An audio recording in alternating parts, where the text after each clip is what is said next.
Hi ladies and gentlemen, this is part 2 of the rebuild, and in this video not much talking, just assembly. Okay, you know the plan by now. So I've just cleaned a little bit at board there, about there actually. A bit stained. I used the one that was the stained one first on purpose for a cheapskate. Always like to keep the best. I used a bit of acetone and there's some steel wool, making sure there's no debris left, and I wanted to do that before the drilling process. Anyway, enough talking, and you'll just keep seeing bits coming up and up and up. So goodbye to my bad, but I like talking. Stop talking.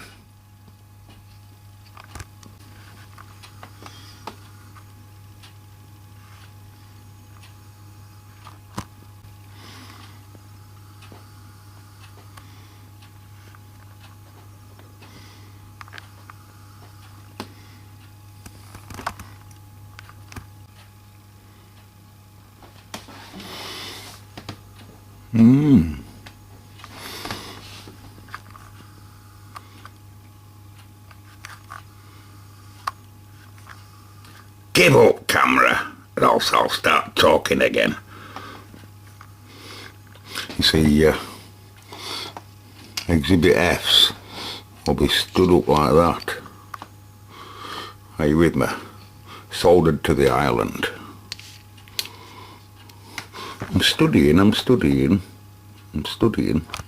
Right, folks, the reason why I did all of that there, as well as these two caps, there's other parts as well, but the reason why I did that is because I have to know the width of any one of the left or the right hand sides before I start finding out where he wants to go. And I'm pretty happy with the orientation, i.e. number 9 here, number 1 here. I'm quite happy with that. And I feel that there'll be enough width if I were to mount my species about there. I'm going to now mark it up now, and we'll get the valve holder drilled, which is probably the hardest thing to do, I suppose, on this panel if you weigh it up in it.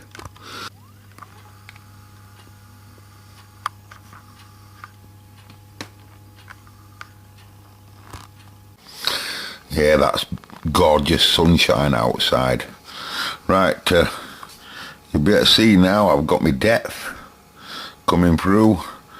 Got a nice, really as close as I can to my ground in there, and got plenty of space as you can see there to bend. You know, once I do my tracks and what have you, I'll be able once I come to solder that in, I'll be able to just really nicely bend them right down flat to clad, and then we'll lick them all in together, you know, really nice. Be nice that.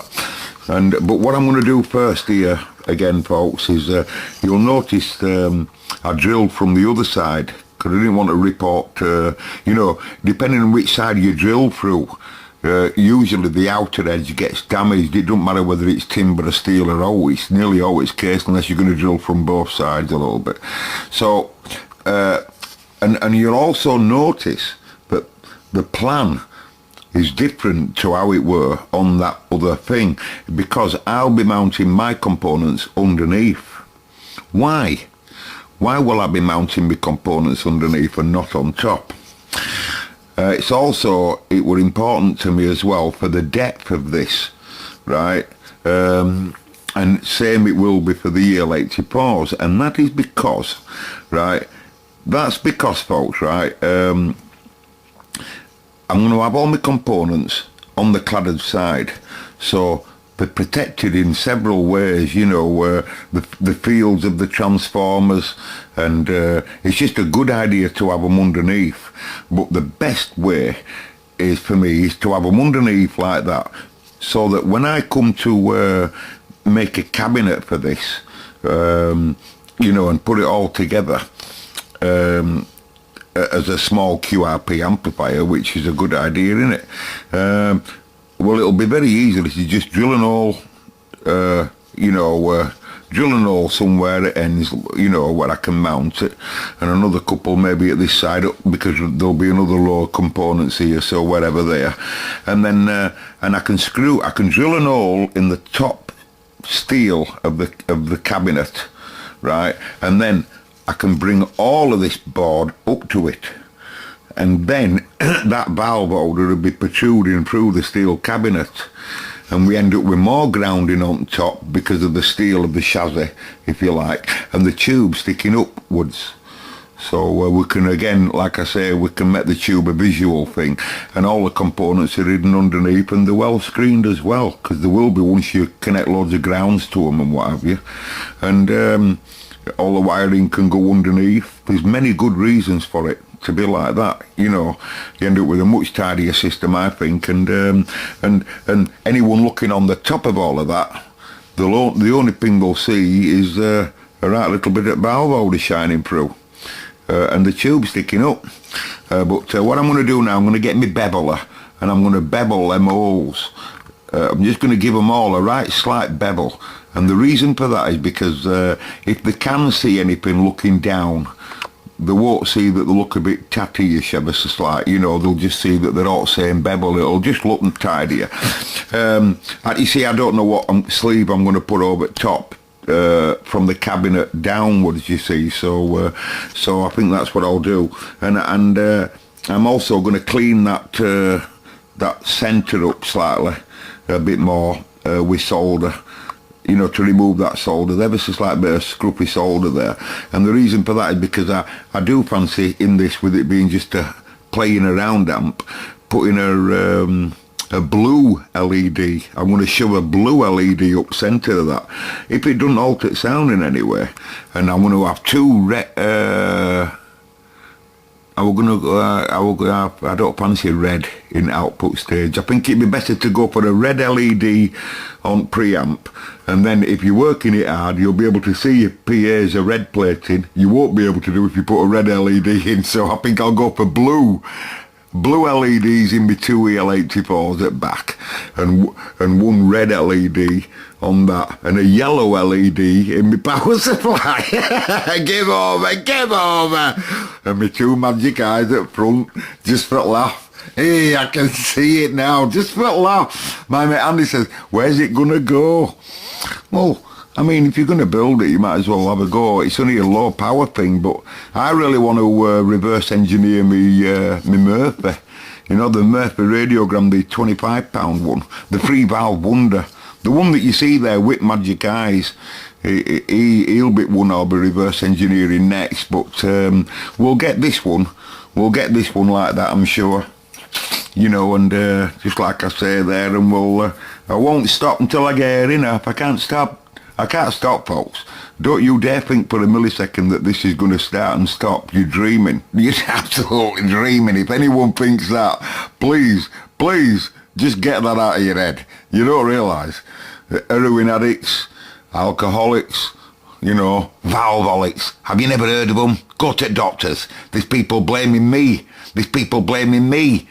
Someone says, why don't you blame you and me and my Uncle Paul? No, why don't you blame Marconi, Andy, my mate Andy? Why don't you blame all of them guys? It's not me, it's them. Oh, it's you. You're all looking at the videos. You're not just looking at mine. You're doing your own looking. You've done your own listening. So go boil your heads with mushy peas and carrots, everybody. It's not me. It's not my Uncle Paul. Don't you dare give my Uncle Paul a bad name. It's the tube. I've been telling you for years. It's the tube. Oh. Now then, here on the workshop floor, I'm going to, what I'm going to do here now is, I'm going to draw with my pen. This is a marker, and I'm going to draw with my pen where I want my traces to be, and then I'm going to cut out the debris. I think it'd be easier that way than trying to suss out where trace will be. It'd be easier to make a mistake if I draw them in first and then cut round all of that where I want my grounding and everything, and then just clean it all and solder it all up. And I should have kept the camera going at that point, so I won't put a fade there, but I'm just studying the different tools that would be required. These nibblers here, they're really good, but they're a bit fierce, you know, and but there's all of these here, you know, so I'll try and choose what I can use for it best. You know, it doesn't really matter though if I skid it out like that, you know, and I make a mistake really, because all of that is underneath. But you know, you know, you want it to be as tidy as you can, don't you really? I've got a massive bag of LEDs somewhere, and I haven't got a clue where I put them. Oh, and I mean a massive bag. Everything. Oh, there's a decent sized bag. Oh wow, I might have just found it. Right, I'm going to say, because they're all white, they're all brilliant white, and you know, and then I just all I could find were these, and I said, where's that big bag? There's a big bag, yeah, to pick the best for the job, you know. Anyway, even though I've been looking for that, you know, I'll have a look through them. I don't think I have any ultra blue. I want them ultra bright blues for PAs. Now then, I know you, like I said, folks, this is a playing amp. It's more playing around, learning about the valve circuit, as well as playing around. And a few things I'd like to add, as long as they don't alter anything, is like I said, but that blob of solder in the middle there, it's a nice small LED, and it's just stopping it there. You see, I will be using all of that as my ground, but I won't fill the hole up, you see, on purpose. So I'm now going to desolder it again, try and get some more solder out, okay.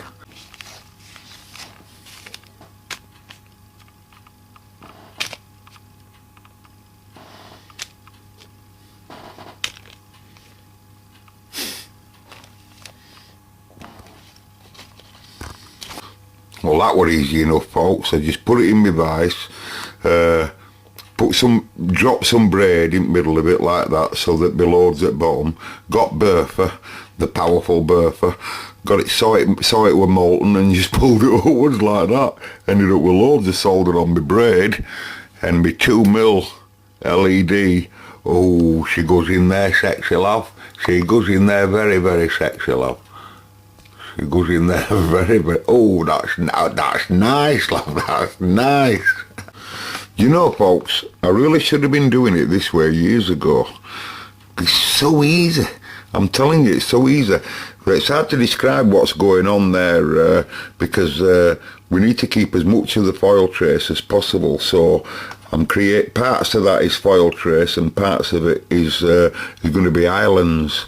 You know, but it's so easy just drawing where, you know, put components up against it all. Like now I'm working on cathode, and I know that, give you an example, I know that, for example, pin 3 is cathode 1 in my case, and it wants to go to grounding from positive end at cap to deck. So that's going to be an island on here, and that's going to be deck. There's no point in cutting all of that out. You can keep as much of it as you want. Do you get what I mean? It's it makes it really sexy. And right outside of that, there's a resistor to go that connects to the same island. So you can literally, once you put your resistor up in a proper shape, like Exhibit F, you know, you can just do that from the island straight to deck. You know, just like, you know, creating the whole scene like someone that were in RF. Because in RF circuits, they've got to be spotlessly clean, well grounded and everything. Now, because I'm brought up with RF, you know, with radio, if I treat all of these preamp stages like an RF, I could even build a wall, what we'll call a grounding wall. I'll explain that probably later, but we'll see it working first, you know, regarding the preamp. But I'm really happy with that. I've found my grinding bits, and I'm really ready to go grinding. Right then, folks, I just put this in, right? Now, I've done my trace. Now, I'm not joking, right? I just think this experience of the last half an hour has been absolutely brilliant. It's been brilliant, folks. I'm not joking, because I knew that this stuff existed, but I never knew all the different, and I've seen millions of different ways used like this, but I've never seen this way that really I'm doing now, where you just get a felt tip pen. Now I know you're thinking, well, that looks really untidy, but some of them are islands and some of them are cutouts. And of course I know which one they are. And what's brilliant about the process, folks, right, is that you can just come along. I'm just using a marker there, but you can just come along and you can just scrub some out when you've made a mistake, because I've just made two. And I'm, you know, I'm thinking about all kinds of things here, folks, right? I'm thinking about what we call stray capacitance and what we call, you know, some tracks on purpose are heavier than others. A, there's plenty of voltage on some of these pins, and B, we do not want a stray capacitance type situation where we get self-oscillation and stuff like that. All kinds of stuff, right?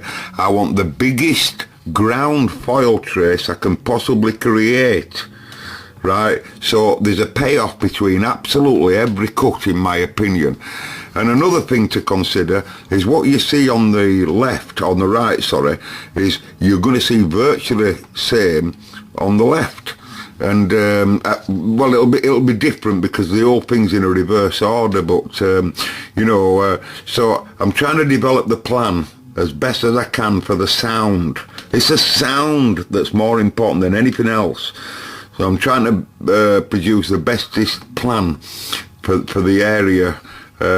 This, of course, here is going to be feed. It'll come in here, you know, and that'll be HT feed to anode and what have you, you know, and all of this lot there will be ground as well as much as I can in the centre. But it's really brilliant.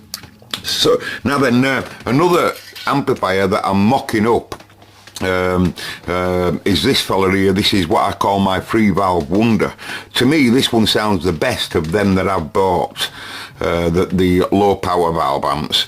But what I've decided for this, and the more studying I do with this, is my Murphy, by the way, it's in my £25 videos, and what I've decided with this fella is he's going to be my serious, very serious low power amplifier.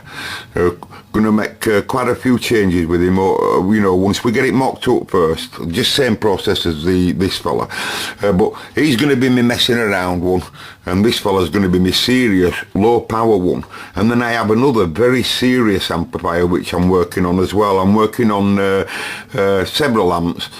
Two of them are going to be really beautiful sounding, or best that I can make them, and so they're quite serious of them, and that is one of them. He'll only produce 3 watts per channel, and this fella here is just going to be an absolute learning process and mucking about and putting anything fancy on that I might want, but still trying to get it to sound best I can get it.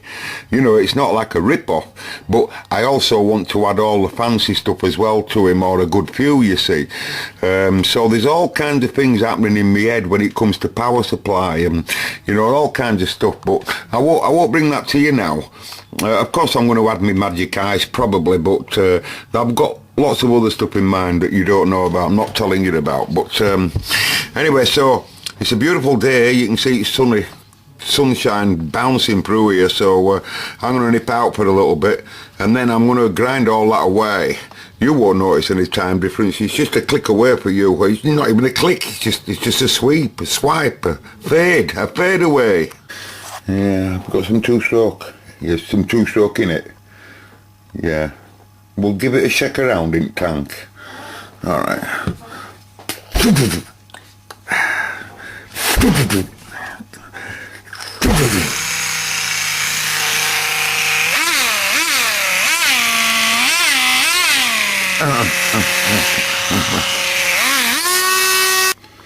Well, folks, I swear to you, I'm going to tell you the time, and then, well, you might not know I'm bullying you then, but it's true, I promise you.